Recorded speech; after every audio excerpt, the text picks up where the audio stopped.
Hai, Assalamualaikum. Selamat pagi. Anda bersama saya, Hafizah Zaman, bertemankan rakan setugas Naila Huda. Hari ini awal pagi akan bincangkan mengenai pemulihan akibat COVID-19.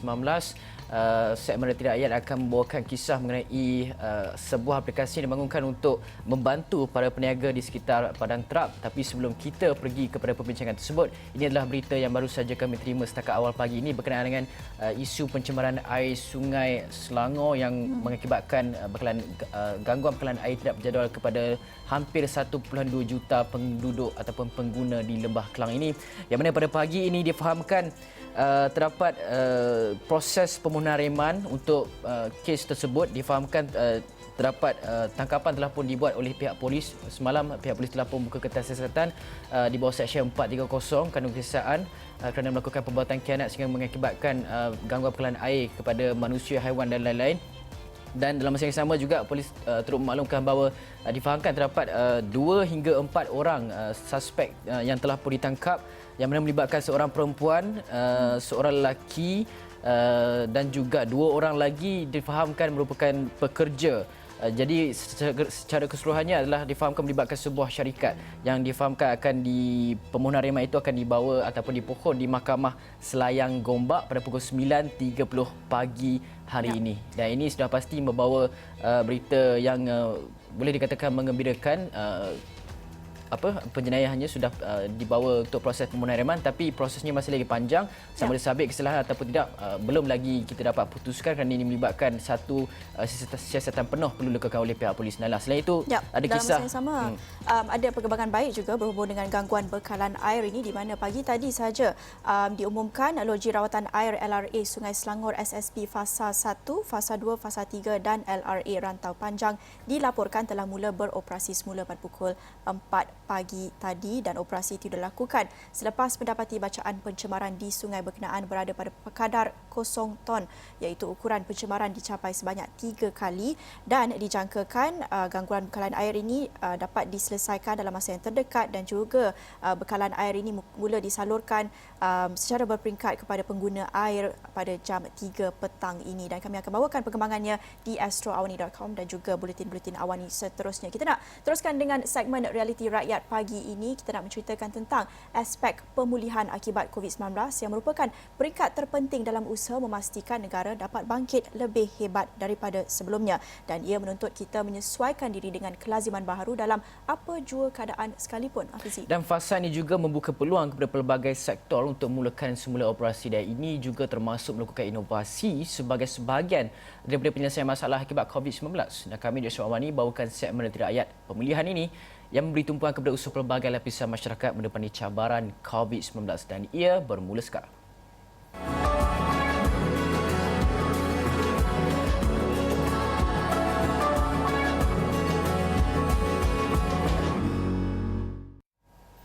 Baik, pagi ini kami bawakan kisah peniaga kecil berasaskan makanan di daerah Padang Terap yang kini mempunyai alternatif untuk terus menjana pendapatan walaupun ketika PKPB yang dilaksanakan sekarang ini. Ia hasil inisiatif sepasang suami isteri Saiful Zaharin Zakaria dan Fadilah Azmi yang mempunyai kebakaran dalam bidang IT, yang juga telah membangunkan sebuah aplikasi pesanan makanan sebagai platform bagi peniaga menjual produk masing-masing.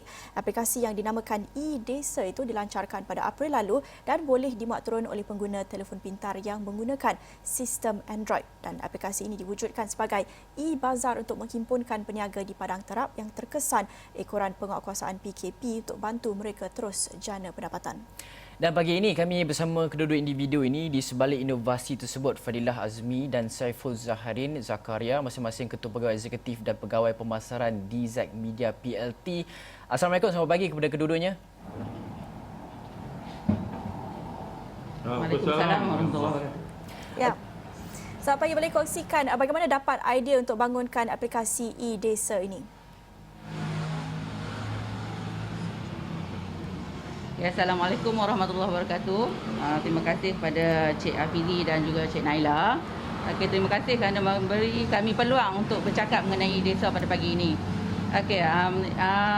Sebenarnya bila pandemik COVID yang melanda negara kita dikejutkan dengan PKP. Jadi banyak peniaga-peniaga seperti kami, terkhususnya peniaga-peniaga daripada AKS, peniaga-peniaga micro enterprise, penjaja dan juga peniaga seterusnya, peniaga-peniaga orang kampung. Terkesan secara langsung dengan penurunan pendapatan secara mendadak lah. Ya. Saiful, Kemudian kami di IDESA mendapat ya. Ya, teruskan. Ya, Cik. Okey, kami hasil daripada itu, jadi kami di IDESA mendapat ilham untuk membangunkan sebuah aplikasi yang fokus untuk menjual produk-produk orang kita. Produk-produk orang kita. Okey. Jadi IDESA ini adalah sebuah. Ya, Cik. Okey, tak apa, kita akan teruskan dengan Puan IDESA Fadila.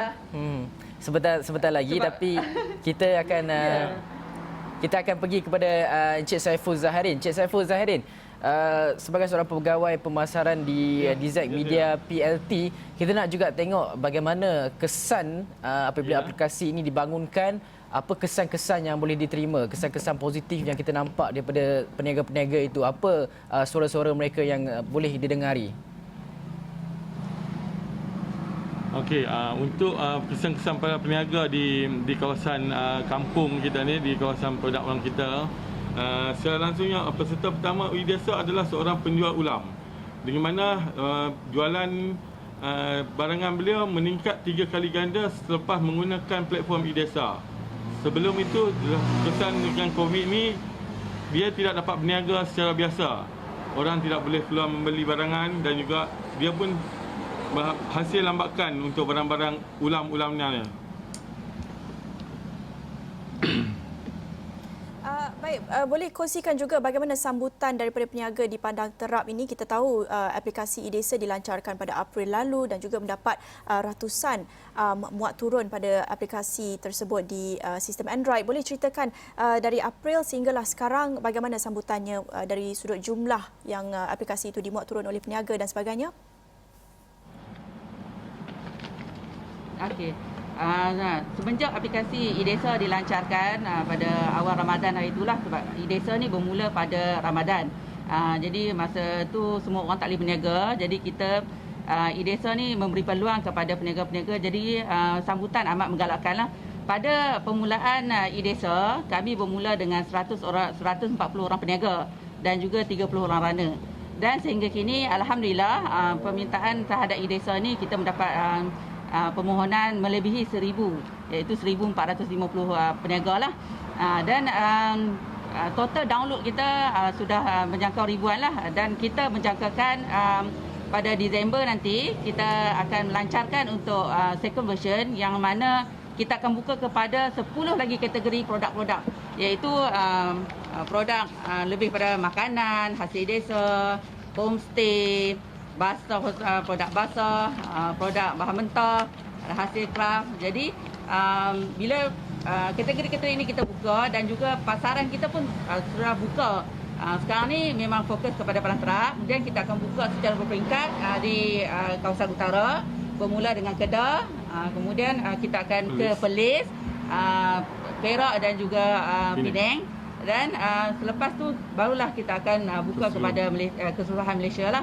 Jadi kita menjangkakan IDESA akan mendapat sambutan lah, berbanding kerana kita memang fokus untuk memasarkan produk orang kita, iaitu produk-produk IKS lah. Jadi dengan IDESA ni namanya pun dah unik, represent IDESA. Jadi siapa-siapa yang daripada pembeli di luar sana, sama ada rakyat Malaysia ataupun mana-mana pembeli lah, yang terfikir untuk mendapatkan borang-borang desa seperti belacan, keropok, lagi produk ya IKS, ikan bilis. Jadi IDESA adalah pilihan yang tepat lah. Jadi saya sangat-sangat menyeru peniaga-peniaga online, peniaga-peniaga kampung, peniaga-peniaga luar bandar IKS di luar sana untuk join IDESA.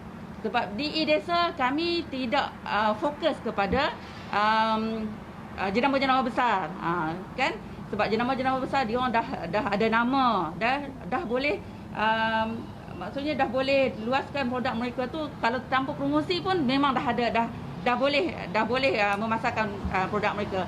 Jadi kita fokus kepada kumpulan-kumpulan di bawah kategori IKS ini supaya dapat membantu mereka sebab mereka lah antara golongan-golongan yang terkesan secara langsung semasa tempoh PKP ini.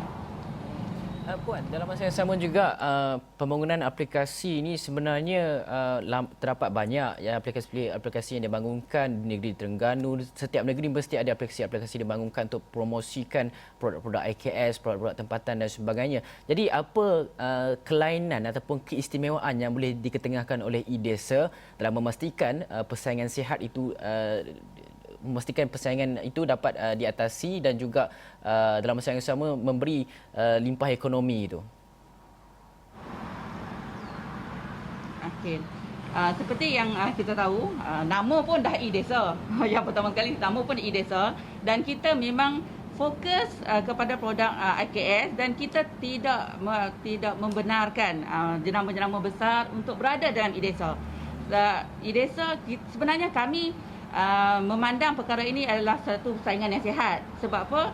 Bila IKS ni terdapat banyak platform, jadi maksudnya punca pendapatan itu boleh datang daripada berbagai platform. Jadi e-Desa adalah salah satunya. Tapi kami di e-Desa kami committed untuk memperkenalkan e-Desa ni supaya kita share satu Malaysia, tak fokus kepada contohnya Padang Terap saja, e-Desa tak. Jadi e-Desa ni kita nak brandkan dia supaya satu Malaysia kita berkongsi produk-produk IKS, produk-produk produk-produk orang kita lah. So bila orang nak mencari produk-produk kita mudah dengan namanya IKS, terus boleh masuk dalam e-Desa lah. Di samping aplikasi-aplikasi lain lah, contohnya IKS tu jika dia berada di Terengganu, dia juga mungkin akan menggunakan aplikasi daripada Terengganu. Tapi kita tidak menghalang benda tu semua. Sebab apa? Persaingan itu sihat dan juga peniaga-peniaga pun kena kreatif.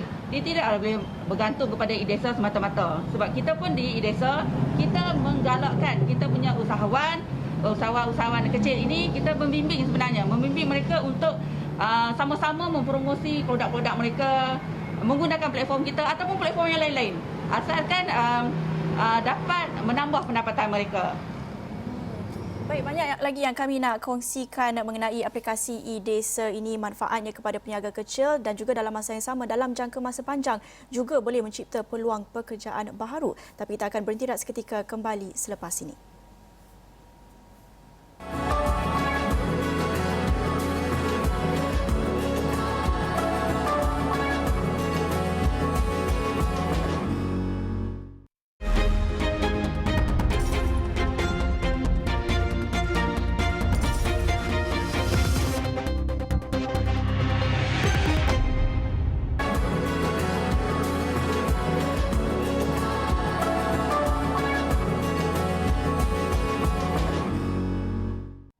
Bertemu kembali di Awani Pagi dalam segmen Realiti Rakyat Pemulihan, dan pagi ini kami bincangkan tentang satu inovasi pembangunan aplikasi e-Desa di Padang Terap bagi membantu peniaga kecil berasaskan makanan yang terkesan di Padang Terap, dan kami bersama dengan dua individu di sebalik aplikasi tersebut, Puan Fadilah dan Encik Saiful, yang kita nak teruskan perbincangan. Encik Saiful, kita lihat apa yang dikongsikan tadi daripada 100 peniaga yang berdaftar bersama dengan e-Desa pada sekitar April, kini telah menerima permohonan lebih 1,000 peniaga. Itu satu peningkatan yang amat besar. Jadi ketika ini kita nak tahu, adakah Encik Saiful dan Puan Fadilah saja yang menguruskan aplikasi tersebut, dan ada tak mungkin pelan rancangan untuk mengembangkan lagi operasinya? Mungkin ada akan membuka peluang pekerjaan kepada anak muda untuk turut terlibat dalam pengurusan aplikasi e-Desa ini. Encik Saiful.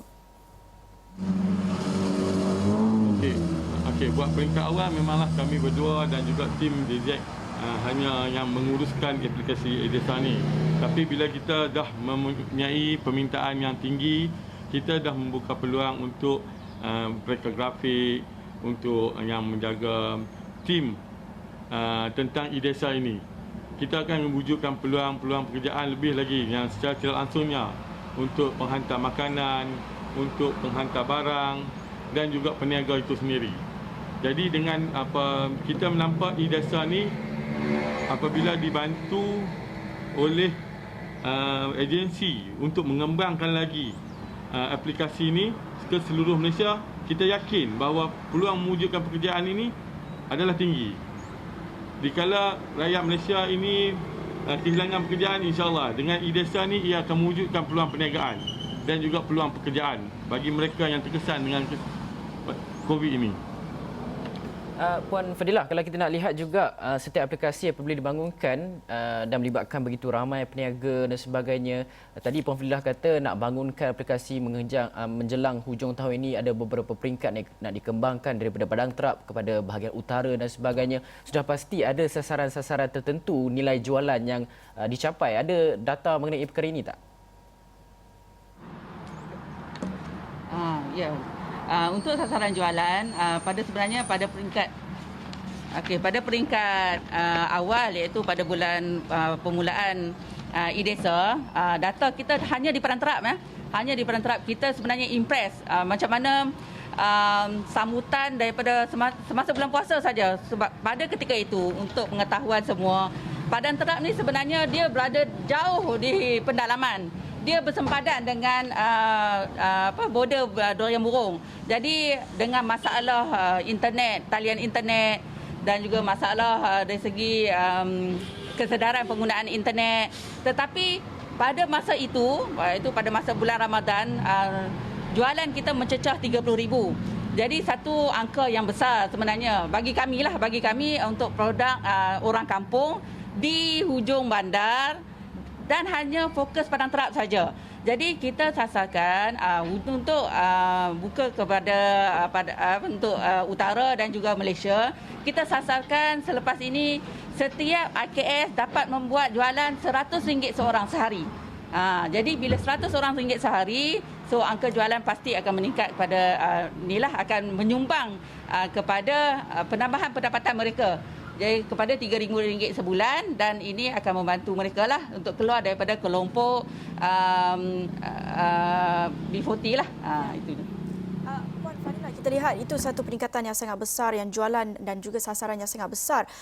Tapi dalam masa yang sama, ini kita lihat inovasi yang bantu menyelesaikan masalah pemasaran dan juga masalah logistik untuk menghantar makanan dari kawasan pedalaman ke kawasan bandar untuk mencapaikan akses makanan itu dan bantu dari sudut pemasaran. Tetapi dalam masa yang sama, apa lagi yang diperlukan oleh peniaga kecil di Padang Terap dan juga di kawasan pedalaman?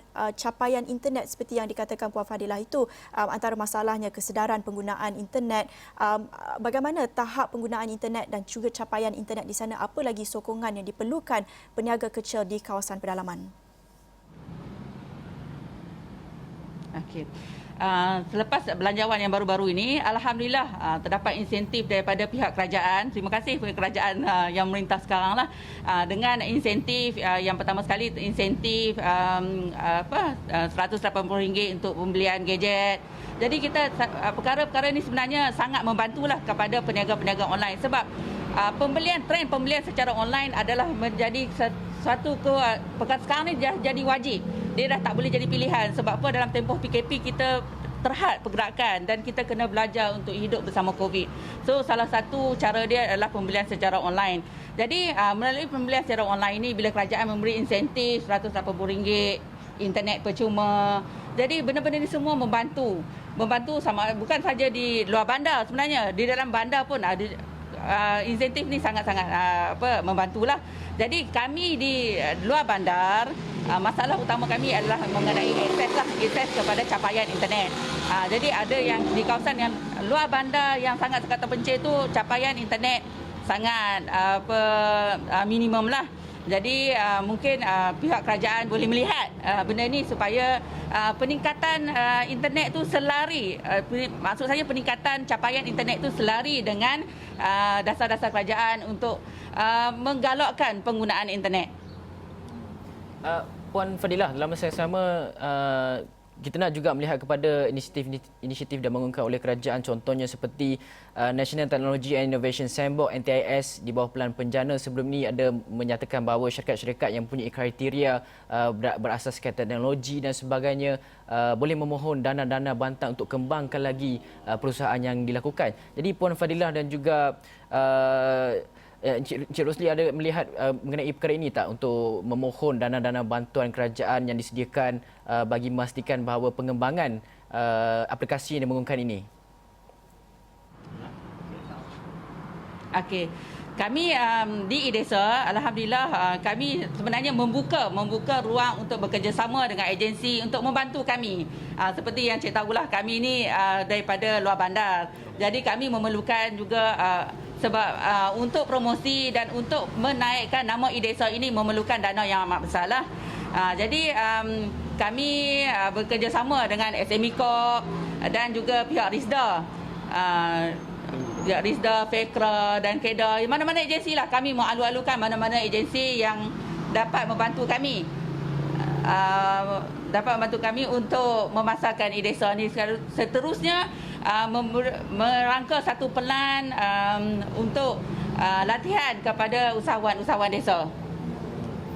Baik, Encik Saiful, kalau boleh kongsikan juga, kita lihat di Padang Terap ini bukan saja dilaksanakan PKP sejak awal Mac sama seperti di seluruh negara, tetapi ada juga pelaksanaan PKPD pada Ogos dan kini pula pelaksanaan PKPB. Boleh kongsikan dalam tinjauan bekerjasama dengan usahawan desa ini apa mungkin cabaran mereka hadapi, mungkin dah dapat momentum untuk kembali beroperasi semula tetapi kini dah kenakan PKPB pula. Pastinya IDESA ini membantu, tapi apa contoh cabaran yang dihadapi pengusaha di desa ini? Okeylah, cabaran yang ini daripada segi pengalaman yang kami hadapi ni, masa peringkat awal PKP tu, apabila semua bazar Ramadan tidak boleh dilaksanakan dan juga semua tempat-tempat perniagaan tidak boleh dikunjungi oleh pengunjung. Jadi kami di DZ Media ini yang menjalankan IDESA ni menjadi tempat tumpuan untuk orang mendaftar untuk berniaga secara online. Jadi masa tu kita memang fikir dengan aplikasi IDESA ni kita dapat membantu di daerah Padang Terap ini. Daripada kita mengajar mereka untuk menggunakan aplikasi, menggunakan telefon, nak terima order, nak tengok order. Jadi benda-benda tu agak mencabar bagi kami sebab kami hanya mengajar melalui kumpulan WhatsApp. Tidak boleh bertemu muka. Itu cabaran peringkat pertama tu. Jadi bila dah mereka mula menggunakan hari pertama, hari kedua, hari ketiga dan hari kelima tu dah kurang orang kata masalah-masalah untuk depa untuk menyelesaikan order-order yang diterima tu. Dalam masa yang sama, Encik Saiful, saya nak juga tanya, aplikasi ni bukan senang kita nak bangunkan, perlu ada kemahiran dan sebagainya. Dan dalam masa yang sama juga kita lihat ramai anak-anak muda di luar sana ini lebih tertumpu kepada kerja-kerja, gig ekonomi dan sebagainya. Jadi dalam apa pandangan Encik Saiful untuk memberi saranan, nasihat kepada anak-anak muda ini untuk melihat juga peluang-peluang, terokai peluang-peluang baharu dalam pembangunan aplikasi ke, membangunkan beberapa idea-idea kreatif, model-model perniagaan baharu ke? Ya, untuk anak-anak muda yang mempunyai kreatif dan inovasi untuk menerokai satu cabang baru tu, saya harap mereka menggunakan kepintaran dan juga kebolehan mereka untuk membangunkan satu aplikasi ataupun satu benda yang sama taraf dengan aplikasi daripada luar pada Malaysia. Sebenarnya rakyat Malaysia ni banyak yang kreatif dan juga mampu pergi jauh. Mungkin kekangan dari segi dana, kekangan dari segi platform untuk mereka mengembangkan apa-apa minat ataupun kreatif mereka itu. Jadi kita harap pihak agensi, pihak kerajaan membantu mereka yang mempunyai minat dan juga kreativiti ini untuk pergi lebih jauh lagi. Ya. Itu dia kata-kata nasihat daripada Encik Saiful Zaharin Zakaria dan juga daripada Puan Fadilah Azmi, merupakan masing-masing Ketua Pegawai Eksekutif dan Pegawai Pemasaran di Z Media PLT, kongsikan kisah perjalanan mereka membangunkan aplikasi IDESA daripada 100 peniaga pada April lalu sehingga telah menerima permohonan daripada lebih 1,000 peniaga ketika ini untuk bantu memasarkan produk makanan mereka dan diharapkan dapat dikembangkan ke kawasan lain dan juga produk-produk lain menjelang Disember ini. Terima kasih kepada Puan Fadilah dan Cik Saiful untuk perkongsian itu, dan itu satu inovasi yang sangat baik. Kita lihat bantu bukan saja dari segi logistik, tetapi yang paling pentingnya memasarkan produk-produk peniaga kecil terutamanya di kawasan pedalaman menerusi dalam talian kita. Kita harap dapat membawakan lagi kisah-kisah inovasi ini ketika negara masih lagi memerangi COVID-19 dan berada bawah PKPB. Dengan itu kita akhiri Awni Pagi, Realiti Rakyat Pemulihan di sini bersama saya Naila Huda. Saya Hafizah Zaman. Assalamualaikum. Salam sejahtera.